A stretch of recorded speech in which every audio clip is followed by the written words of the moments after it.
4 çəkəni də xeyir olmadı. Hə, buna dəysə də promo təpəsi də hamısı getdi.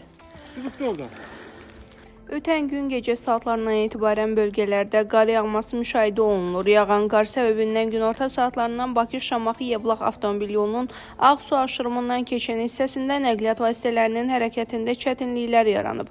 Qar örtüyünün qalınlaşması və yolun sürüşkən olması səbəbindən xüsusilə sərt, döngəli və enişli hissələrdə bir neçə avtomobil yolda qalıb. Bəzi nəqliyyat vasitələri isə yoldan çıxıb. Hadisələr nəticəsində ölən və xəsarət alan olmasa da müxtəlif yol nəqliyyat qəzaları qeydə alınıb. Mövcud vəziyyətlə əlaqədar olaraq hər iki istiqamətdə gediş-gəliş bir müddət xeyli çətinləşib. Polis əməkdaşları yol hərəkətinin təhlükəsizliyini təmin etmək məqsədi ilə ərazidə gücləndirilmiş rejimdə xidmət aparır. Sürücülərə hava şəraitinə uyğun hərəkət etmələri barədə tövsiyələr verilir. Eyni zamanda yol istismar idarəsinin əməkdaşları əraziyə cəlb olunub. Qarlı və buz bağlamış yol sahələrinə duz, qum qarışığı səpilər. Hərəkətin normal bərpası üçün zəruri tədbirlər görülür. Hazırda yolun açıq saxlanılması və nəqliyyat vasitələrinin təhlükəsiz hərəkətinin təmin edilməsi istiqamətində işlər davam etdirilir.